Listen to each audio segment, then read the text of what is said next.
BJP को खामखा दोष दे रहा है। बीजेपी क्यों, अगर आप उसमें त्रुटिपूर्ण नहीं रहता तो बीजेपी कैसे रोकता? ये तो महामहिम राज्यपाल यहाँ से लूट गया ना, तो बीजेपी को दोष दे रहा है क्योंकि वो विपक्ष में है। लेकिन आप अपना खामियों को आप नहीं देख रहे हो कि कहाँ खामियां हैं, फिर आपको उसको सुधार करके करना चाहिए था ना। ये सरकार बिल्कुल फेल है और समय रहते सचेत हो जाए, और नहीं तो 2024 में बहुत ही महंगा पड़ेगा। पहले से मैं बोलते आया हूँ, और 23 सालों में इस राज्य का जो दुर्गति हुआ है वो सभी झारखंडी इस चीज़ को महसूस कर रहे हैं। और बेटा बड़ा होता है कि बाप बड़ा होता है, ये केंद्र का कानून है। इस कानून को दरकिनार करके अभी ये एक प्रारूप तैयार करके ये पब्लिक डोमिनेट में इसको भेजा गया। आप सभी को मैं धन्यवाद देना चाहता हूँ, और आपने बेसब्री से इंतजार भी किया, और आप लोग धन्यवाद के पात्र भी हैं। अभी माननीय गुरुजी शिबू सोरेन के नेतृत्व में ये अलग राज्य की लड़ाई लड़ी गई, और करीब 32 वर्षों तक अलग झारखंड राज्य का आंदोलन हुआ, और फलस्वरूप राज्य अलग हुआ। और जब राज्य अलग हुआ तो गांव-गांव में डुगडुगिया बजा था कि आज हमको अलग राज्य मिला है। और इस राज्य में कई लोग शहीद हुए हैं। यहाँ बिरसा भगवान से लेकर के सिद्धो कान्हू चाँद भैरव, सिद्धो फूलो झानो, तिलका मांझी। तो लोगों के ऊपर ये राज्य अलग होने के बाद लोगों को ये पूरा विश्वास हुआ कि ये राज्य उन्नति करेगा, यहाँ विकास होगा, और यहाँ पर जो एसपीटी एक्ट है, सीएनटी एक्ट है, इसके चलते यहाँ का जगह जमीन बचेगा, और हमारा भाषा संस्कृति वो सारा चीज़ बचेगा। लेकिन राज्य अलग होने के बाद ये अभी 23 साल होने जा रहा है, और 23 सालों में इस राज्य का जो दुर्गति हुआ है वो सभी झारखंडी इस चीज़ को महसूस कर रहे हैं। और अभी माननीय मुख्यमंत्री अभी हेमंत सोरेन जी के ऊपर लोगों को बहुत आशा था, विश्वास था, भरोसा था, और लोगों ने बहुत खुशी के साथ वोट भी दिया और सरकार भी बनी। लेकिन इस सरकार में जो उम्मीदें थी लोगों की वो करीब करीब पानी फिरते हुए नजर आ रहा है। पहला तो यहाँ जो सीएनटी एक्ट है, और संथाल परगना में छोटा नागपुर में सीएनटी एक्ट और एसपीटी एक्ट है। सीएनटी एक्ट को दरकिनार करके यहाँ जगह जमीन का लूट हो रहा है, बाहर से लोग आ रहे हैं, इस तरह से जमीन लूटा जा रहा है। तो आज यहाँ सीएनटी एक्ट, एसपीटी एक्ट को भी दरकिनार किया गया, और साथ साथ पेशा कानून को भी एक्ट दरकिनार करके रखा गया। तो आज ये पेशा एक्ट, अभी आप लोग कुछ दिन पहले देखे हैं कि यहाँ पर यहाँ का जो गजट प्रकाशित हुआ, और उसमें पेशा एक्ट का प्रारूप तैयार किया गया, और अभी उसको पब्लिक डिबेट में भेजा गया।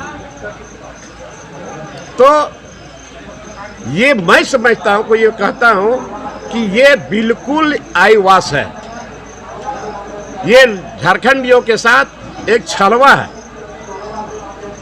कि आखिर आप जब जानते हैं कि ये पेशा एक्ट स्पेशल केंद्रीय कानून है,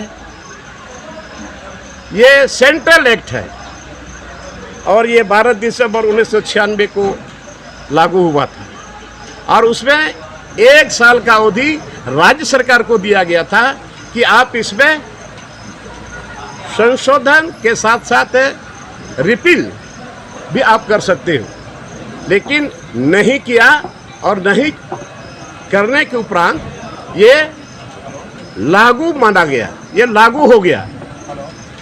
तो केंद्र ने इतना बड़ा चीज दिया यहाँ के लोगों को अस्मिता बचाने के लिए, यहाँ का भाषा और संस्कृति बचाने के लिए, लेकिन ये सरकार ने अभी तक उस पर कोई पहल नहीं किया। लेकिन अभी ये नियमावली बना रहे, ये प्रारूप तैयार कर रहे हैं। तो मैं कहता हूं कि बेटा बड़ा होता है कि बाप बड़ा होता है, ये केंद्र का कानून है। इस केंद्र को कानून को दरकिनार करके अभी ये एक प्रारूप तैयार करके ये पब्लिक डोमिनेट में इसको भेजा गया है।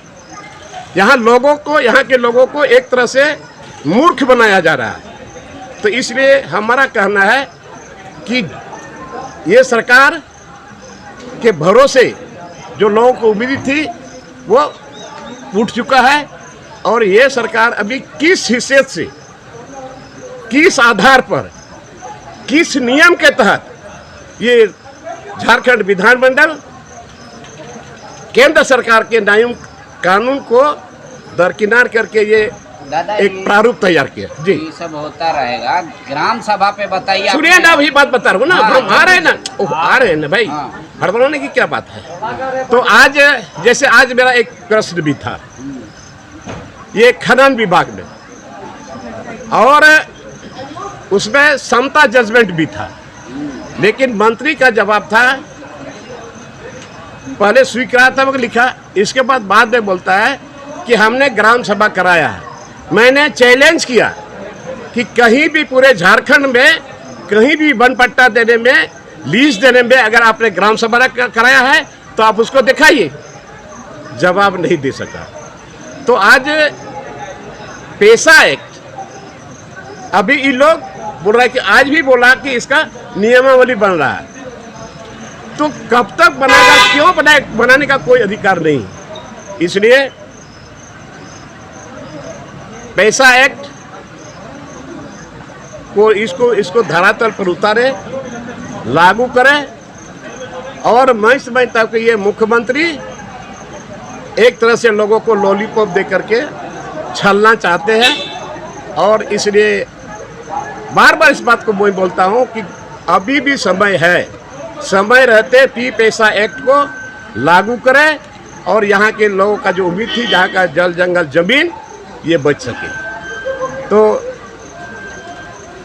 वैसे ही यहाँ पर स्थानीय नीति भी नहीं बना पाया, नियोजन नीति भी नहीं बन पाया।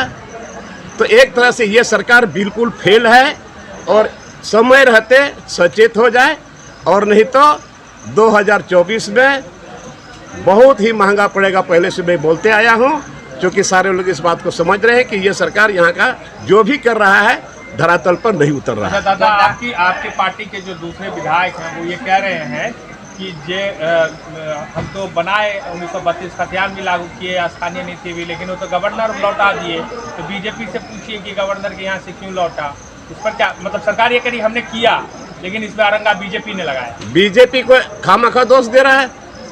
बीजेपी क्यों? अगर आप उसमें त्रुटिपूर्ण नहीं रहता तो बीजेपी कैसे रोकता? ये तो महामहिम राज्यपाल यहाँ से लौट गया ना, तो बीजेपी को दोष दे रहा है क्योंकि वो विपक्ष में है। लेकिन आप अपना खामियों को आप नहीं देख रहे हो कि कहाँ खामियां हैं, फिर आपको उसको सुधार करके करना चाहिए था ना। तो 32 का खतियान वो भी नहीं हो सका, न नियोजन नीति बन सका, और न यहाँ स्थानीय नीति बन सका, और न यहाँ पैसा एक्ट बचा, और न यहाँ CIT एक्ट बचा, और न SPT एक्ट बचा। तो हेमंत जी का कौन सा काम आपको अच्छा लग रहा है? एक भी काम नहीं जो यहाँ के लोगों का चाहिए वो काम कहाँ कर पा रहे हैं? एक भी काम नहीं। बताइए आप लोग कौन काम किया? ये तो यार रूटीन वर्क है, पुल पुलिया, ये पेंशन। लेकिन यहाँ के लोगों को जो इन्होंने मैनिफेस्टो में दिया था, जो यहाँ के लोगों के लिए जरूरी था, लेकिन कहाँ हो पाया आज तक। तो आप बाबा से इनकी शिकायत क्यों नहीं करते हैं? बाबा से क्या शिकायत करके? मुख्यमंत्री अपने बने हैं। ये तो बाबा को एक तरह से समझिए कैद करके रखे हैं। मैं बता रहा हूँ कि यहाँ अभी हम लोग देखिए ना बिहार में लालू यादव मुख्यमंत्री, उसका बेटा, इसके बाद रामविलास पासवान का बेटा, वो भी विधायक, वो भी मंत्री, फिर ऐसे ही बहुत लोग हैं, लेकिन किसी ने अपने पिता को कैद करके नहीं रखा। ये बहुत गंभीर और बड़ा गंभीर मामला है। बहुत गंभीर और बड़ा आरोप लगा रहे हैं। आरोप की बात नहीं है, हम तो कहते कि भाई उसको कम से कम घूमने दीजिए चारों तरफ झारखंड में, जहां जहां वो जाते थे, घुमाइए उसको, ताकि वो उसके दिमाग में ये आए, उसको दिमाग में ये पैदा हो जाए, पहले पुराना जगह यही हमारा था, हम यहाँ आते थे। हर जगह उसको घुराइए ना, लेकिन घुराते भी नहीं, इसलिए इस बात को मैं बोल रहा हूँ। तो लोग बोलेंगे कि लोबिंदा तो पूरा बीजेपी की भाषा बोल रहे हैं। मतलब अरे यार, क्या बीजेपी की वजह से सही बात बोलते तो ये बीजेपी की भाषा हो गया? बोलते हैं सब लोग। कौन लोग बोलते हैं? कौन लोग बोलते हैं? बोलिए ना, हमारे सामने बोलिए, नाम तो बताइए। आप अपने पार्टी के कार्यकारी अध्यक्ष और राज्य के मुख्यमंत्री के खिलाफ हर बात बोलते हैं और कहते हैं हम पार्टी में हैं। पार्टी में तो है ही, कहाँ खिलाफ पे बोल रहे हैं? इन्होंने बोला था ना, कि मैं बोला था? इन्होंने कहा था कि मैं एसपीटी एक्ट CNT को कड़ी से लागू करूंगा, इन्होंने कहा था। इन्होंने कहा था कि मैं 6 महीने के अंदर में, सरकार बनने के बाद 6 महीने के अंदर में मैं 1 लाख 5 लाख नौजवानों को हम रोजगार देंगे। कहाँ किसी को रोजगार मिला? इन्होंने कहा कि अभी सारे सब जगह DC लोग मीटिंग की और वहाँ के स्थानीय लोगों को कंपनी में रोजगार देने के लिए, तो 75% तो कहाँ अभी। इसीलिए तो हम बार बार बोलते हैं भाई, आप अगर दिए हो कोई भी कंपनी में किसी को अगर आप रोजगार दिए हो तो उसका सूची जारी करो, सरकार का यूनिवर्सल पेंशन आपको अच्छा नहीं लग रहा है? पेंशन तो यही सब रूटीन वर्क है यार।